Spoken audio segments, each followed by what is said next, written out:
Saludos jóvenes, espero que se encuentren bien.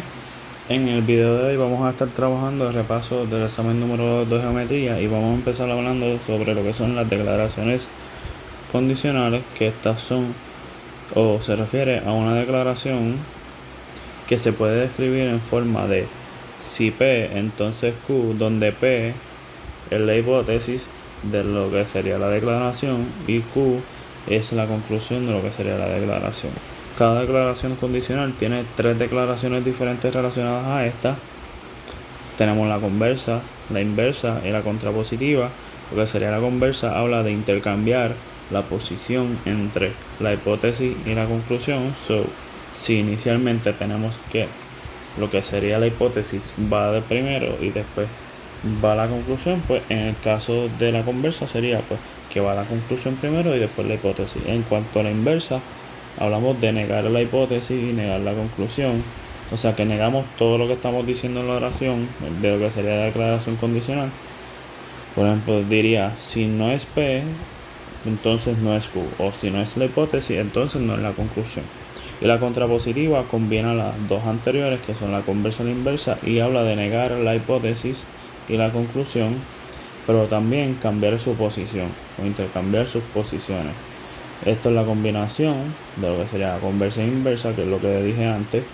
Si no es Q, entonces no es P. Si no es la conclusión, entonces no es la hipótesis. Importante, si una declaración condicional es verdadera o falsa, entonces su contrapositiva también lo va a ser, ¿ok? Verdadera o falsa, su contrapositiva también lo será. Mientras que si una conversa es verdadera o falsa, su inversa también lo va a hacer, ¿ok? Eso es bien a futuro. Un ejemplo de una declaración condicional sería que si el producto de dos números reales es un número negativo, aquí tenemos lo que sería la hipótesis, entonces exactamente uno de los factores es un número negativo. Y aquí tenemos lo que será la conclusión. ¿Ok? Vamos a poner hipótesis, conclusión. La conversa me dice que si exactamente uno de los factores es un número negativo, entonces el producto de los dos números reales es un número negativo. ¿Qué hicimos? Cogimos lo que sería la conclusión de la declaración condicional, que es esto que dice aquí,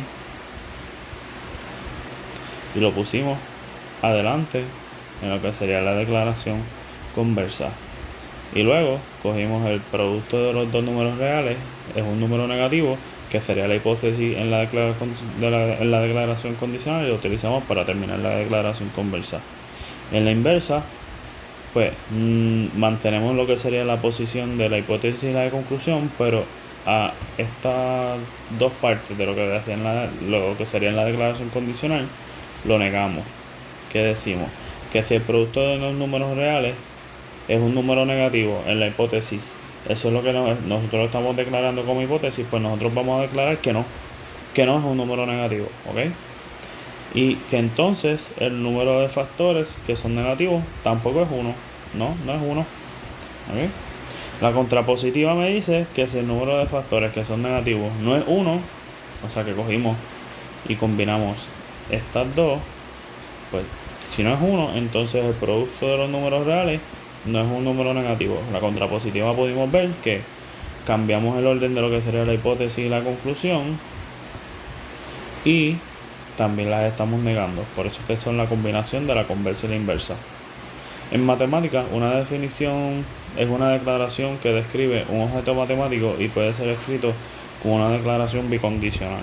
Esto es importante. Declaraciones bicondicionales se trabajan las definiciones, teoremas, postulados, entre otras cosas. En este caso estamos hablando de que una definición es una declaración que describe un objeto matemático, ¿ok? Y ahí tenemos una pequeña definición de lo que sería la definición. Si una declaración condicional y su conversa son ambas ciertas, esto es importante, estas pueden ser combinadas para una declaración bicondicional. Y como estamos hablando de definiciones, teoremas, postulados, siempre van a ser ciertas, van a ser verdaderas. No estamos hablando de cosas inventadas. Las declaraciones bicondicionales pueden ser escritas o deben ser escritas más que nada de la siguiente manera: P si y solo si Q. O sea, la hipótesis, si y solo si la conclusión. Por ejemplo, la definición de punto medio de un segmento de línea me dice que el punto que divide el segmento en dos segmentos congruentes. Pues la declaración condicional que yo voy a redactar interpretando esa definición va a ser que si un punto es el punto medio de un segmento, entonces el punto divide el segmento en dos segmentos congruentes. Tenemos lo que sería la hipótesis y tenemos lo que sería la conclusión. Luego, la conversa, yo dije que si el punto divide el segmento en dos segmentos congruentes, pues que el punto es el punto medio del segmento. Hipótesis y conclusión, pero en este caso inverso, o sea, cambiando la posición a como lo escribimos en la declaración condicional. Bueno, podemos decir inverso, la declaración inversa es algo aparte. Declaración bicondicional de esta definición sería que un punto es el punto medio de un segmento. Aquí estamos utilizando la hipótesis de arriba. Si y solo si el punto divide el segmento en dos segmentos congruentes, y es importante notar que pusimos siempre si y solo si. Eso no puede faltar en una declaración bicondicional. El ejemplo número 2 que les traigo aquí a resaltar es la definición de un triángulo agudo. Me dice un triángulo en el que todos los lados miden menos de 90 grados, ¿ok? La declaración condicional yo interpreté que puede ser que si un triángulo es agudo, entonces que todos sus ángulos miden menos de 90. Y de la misma manera, la conversa, yo puedo decir que es que si todos sus ángulos miden menos de 90, entonces un triángulo es agudo. Algo que yo les traje a resaltar en la clase es que cuando nosotros estamos interpretando alguna conjetura, una definición, un teorema, para crear una declaración condicional, lo que es para mí la declaración condicional, para otra persona puede ser la conversa. Y lo que para mí es la conversa, puede ser la declaración condicional de otra persona. Pero al final del día, la una y la otra van a estar siempre presentes. Lo importante es que se mantenga la idea. Si no se está manteniendo la idea, pues ya uno de nosotros está incorrecto, ¿me entiendes? Siempre hay que interpretar los detalles más importantes de las definiciones, los postulados y los teoremas que estemos creando declaraciones, ¿ok?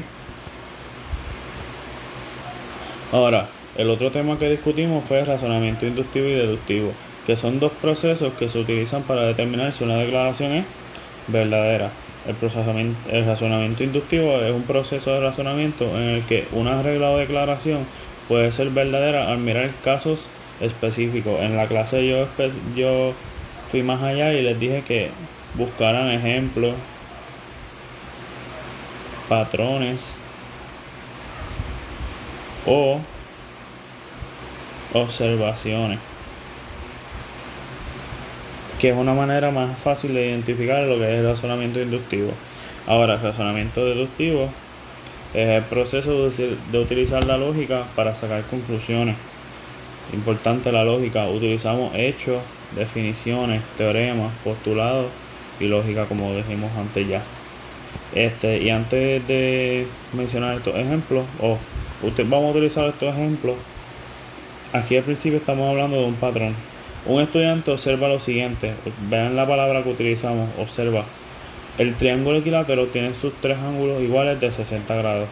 Y otra persona o otro triángulo equilátero que midió también tiene tres ángulos iguales de 60 grados. Otro patrón, una manera de añadirle este patrón sería decir que otro estudiante dibujó un triángulo equilátero y igualmente al medir los ángulos tuvo ángulos de 60 grados. Con base en estas observaciones particulares, que eso es lo que son observaciones, patrones, ejemplos, al final del día son casos específicos, se concluye inductivamente que todos los triángulos equiláteros tienen sus ángulos de 60. Es correcto, pero nosotros descubrimos esto de manera inductiva. ¿Por qué? Por medio de observaciones, por medio de un patrón que se presentó, ¿okay? En casos específicos. Por otra parte, tenemos lo que sería el razonamiento deductivo, que pues utilizamos teoremas, definiciones, postulados. En este caso utilizamos un teorema, que es el teorema de la suma de los ángulos en un triángulo, que nos dice que la suma de los ángulos interiores de todo triángulo tiene que ser igual a 180, mientras que tenemos definiciones como la definición de un triángulo cuadrilátero. Puse cuadrilátero, era equilátero. Ok, vamos a corregir este error de aquí. Un triángulo equilátero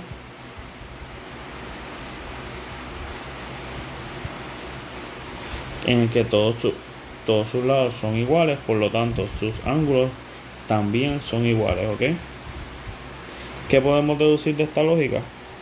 Que 180 grados es igual a 3 veces 60 grados. ¿Ok? Ahí estamos confirmando lo que sería el teorema de la suma de los ángulos interiores, y que cada ángulo de un triángulo equilátero mide ¿cuánto? 60, porque tiene que ser el mismo número para que sean las mismas medidas de los ángulos y que sumen a 180. El único número que es igual, que sumas 3 veces y te da 180, es 60, sí o sí. ¿Ok? Eso ahí dedujimos de manera lógica. Hablamos de las propiedades de la igualdad. Las propiedades de la igualdad las tocamos porque vamos a utilizarlas para lo que sería el razonamiento deductivo.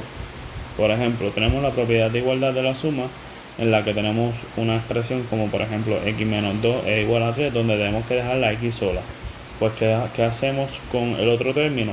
El otro término lo sumamos en ambos lados en el caso de que sea negativo, como este que está presente aquí. Eso es importante. Utilizamos la propiedad de igualdad de la suma cuando hay un número negativo.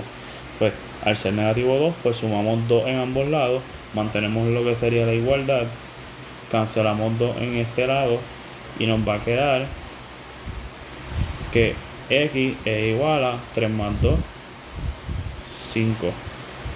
También tenemos la propiedad de igualdad de la resta, que es cuando tenemos un número positivo, queremos eliminarlo para dejar lo que sería la x sola, pues despejamos restando ese mismo número a ambos lados. Eso sería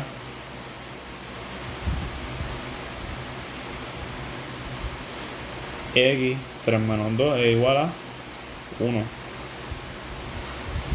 Ok. Y en la multiplicación, la propiedad de igualdad de la multiplicación la aplicamos cuando tenemos una fracción, o lo que será un cociente o división, como lo quieran llamar. X sobre 3 es igual a 2. Queremos dejar la x sola, pues multiplicamos el recíproco, o mejor dicho, no el recíproco, sino multiplicamos el denominador en ambos lados, que sería 3. 3 sobre 1 sería 3 por x es 3x, y 3 sobre 3 es 1, o sea que se cancela y nos va a quedar x es igual a 2 por 3, que es 6. Y por último, cuando tenemos un término en el que hay una multiplicación de coeficiente y variable, y queremos eliminar el coeficiente, pues nosotros dividimos entre ese coeficiente en ambos lados, que sería la propiedad de la división, igualdad de la división. Aquí el resultado sería cancelar, nos queda x es igual a negativo, y 10 sobre 25, pues sería, el factor común es 5, dividido entre 5 arriba y abajo, sería 2 quintos negativo. Ok, y eso lo repasamos por encimita, porque esto lo practicamos en lo que sería la clase de álgebra 1 y álgebra 2, incluso en preálgebra. Y vamos a ver cómo utilizamos estas propiedades de razonamiento deductivo para justificar la siguiente declaración. La siguiente declaración nos dice que si 3x más 8 es igual a negativo x, entonces x es igual a negativo 2. Sabemos que si nosotros resolvemos lo que sería la hipótesis, o lo que nos dice la declaración que es la hipótesis, debemos llegar a esa misma conclusión para que sea cierta. Pues vamos a empezar con que es 3x más 8 es igual a negativo x, y como estamos utilizando el razonamiento deductivo, debemos explicar al lado que lo que estamos haciendo, esto es dado la expresión. Ok, nos están dando la expresión.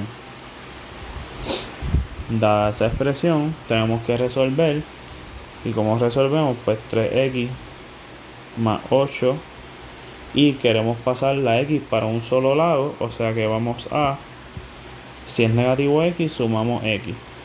Sería más x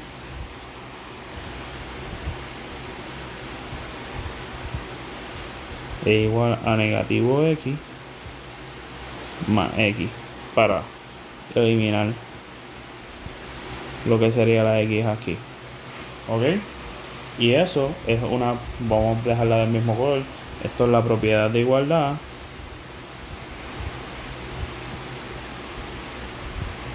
de la suma. Si vamos arriba, cuando hay un número negativo y nosotros sumamos el opuesto, pues es la propiedad de igualdad de la suma. Al aplicar esta propiedad, cancelamos aquí, nos queda que esto es igual a 3x, o no, 3x más x se suman, sería 4x más 8 es igual a 0. O sea que acabamos de simplificar porque resolvemos términos semejantes. Y ahora queremos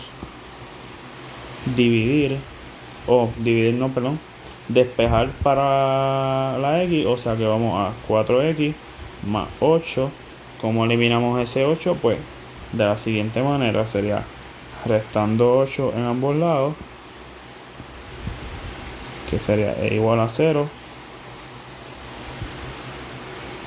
menos 8. Acá cancelamos y esto es la propiedad de igualdad de la resta. Igualdad de la resta. Luego vamos a simplificarlo, sería 4x es igual a negativo 8. Esto es simplificar, perdón. Y luego de simplificar de esa manera, pues sería dividir entre 4, porque vamos a aplicar la propiedad de igualdad de la división para eliminar el coeficiente que está siendo multiplicado. Dividimos entre 4 en ambos lados. Acá se cancela, nos queda la x y la división. Eso sería propiedad de igualdad de la división. A resolverlo, vamos a notar que x es igual a negativo 2. Y esto es simplificar de nuevo. Acabamos de comprobar lo siguiente. Acabamos de comprobar que la declaración es cierta, porque nos dio lo mismo que arriba, nos dio la hipótesis, lo mismo que decía la conclusión, y es cierta, verdadera, correcta, como tú le quieras llamar. ¿Ok? Así que así utilizamos lo que serían las propiedades y el razonamiento deductivo para justificar una declaración. ¿Ok? Vamos a seguir. Ahora, las pruebas de 2 columnas, acabamos de hacer una prueba. Lo que acabamos de hacer de justificar una declaración es probar una declaración. Pues, una manera de probar una declaración es con las 2 columnas. Utilizamos el razonamiento deductivo para llegar a la conclusión de una declaración. En la primera columna tenemos que poner las declaraciones matemáticas numeradas sobre la información dada, y en la segunda columna damos la razón por la que la declaración correspondiente es verdadera. Ejemplo, si tenemos 3 por x más 1 es igual a 15, entonces x es igual a 4. ¿Qué vamos a decir? En la primera vamos a decir que esto es dada la expresión. Por eso fue lo que pusimos ahí. En la segunda podemos ver que de 3 por x más 1 pasó a 3x más 3. ¿Por qué? Porque aplicó la propiedad distributiva, que tienen que sabérsela. Esto no se pierde en la matemática para nada. Propiedad distributiva. nos dice que 3x más 3 es igual a 15 y pasamos a decir que es 3x es igual a 12. En las tablas siempre ponemos los resultados de los procesos, no ponemos lo que es el proceso en sí como hicimos acá arriba en la prueba. Ok, so de 3x más 3 es igual a 15 a 3x es igual a 12, lo que hicimos fue la propiedad de igualdad de la recta, porque restamos 3 en ambos lados. So es 3 propiedad de igualdad de la recta. Y por último decimos que x es igual a 4, y eso es básicamente que aplicamos lo que sería la propiedad de igualdad de la división para eliminar el coeficiente, y en el otro lado se dividió propiedad de igualdad de la división. Ok, por último, como parte de repaso, tenemos un vocabulario y términos que debemos estudiar por encima de lo que ya discutimos en el video. Tenemos postulados, la definición de postulados. Postulados de la geometría mencionamos varios: contraejemplo, conjetura, punto medio de un segmento, ángulos complementarios y suplementarios, que son parte de los temas que discutimos en el examen número 1, que pueden ser aplicados en el examen número 2, porque ya sabemos que vamos a tener que hacer pruebas de 2 columnas o pruebas en las que utilizamos el razonamiento deductivo, como vimos en el ejercicio de ahorita. O sea que van a haber aplicaciones de lo que sería el primer examen en este examen. El postulado de adición de segmentos es otra de esas aplicaciones. Postulado de adición de ángulos, el triángulo equilátero y el triángulo agudo. También debes saberte las propiedades de congruencia de ángulos y segmentos, que hablamos de eso en los temas de pruebas sobre segmentos y pruebas sobre ángulos. Vamos a pasar un momentito por eso ahora, pero tenemos la propiedad de congruencia de reflexiva, la simétrica, la transitiva, y tenemos el teorema del ángulo recto, que es específico pues a los ángulos. Ok, denme un momentito. Ok, básicamente lo que nos queda es escribir pruebas sobre segmentos y sobre ángulos, pero son aplicaciones de todo lo que hemos visto en el video, por eso voy a pasar por encima de nada más. Las propiedades de congruencia que tienen que saberse serían las siguientes: las de segmento, la reflexiva, la simétrica, la transitiva. La transitiva es la más importante porque es la que yo creo que se repite más en los ejercicios. Ahora, si yo le doy una imagen como la que vimos aquí, pues tendrían que decirme, yo puedo decirle, nómbreme por lo menos 2 veces en la que se aplique cada propiedad de congruencia en esta figura. Pueden hacerlo, lo hicimos en clase de hecho. Es bastante sencillo.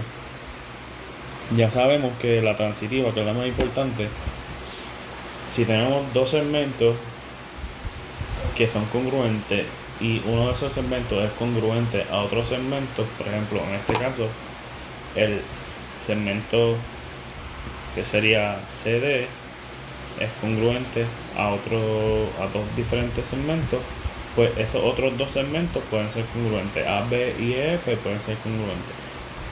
Por lo mismo, quiero que se sepan de lo que serían los ángulos, además de que tienen que saberse el teorema de congruencia del ángulo recto, que es que todos los ángulos rectos son congruentes. Y ese vimos un ejemplo como este de aquí, en el que aplicamos la propiedad transitiva, que por eso yo digo que es quizás la que más se repite, y es que si tenemos un ángulo que es congruente con otro ángulo, pero también con otro ángulo más, pues esos 2 ángulos pueden ser congruentes también, el A y el C. Pero eso es súper sencillo. Y nada, ya esto sería todo lo que vendría en el examen. Saben que hemos dado ejemplos de diferentes maneras y quiero que pues estudien, practiquen. Tienen muchos ejercicios de práctica en la libreta. El papel que les di también tiene muchos ejercicios de práctica, tiene identifica y todo. O sea, el examen es bastante sencillo, solamente tienen que estudiar. Sé que es mucho material, pero voy a ustedes, jóvenes. Y nada, mucho éxito y que Dios les bendiga. Bye bye.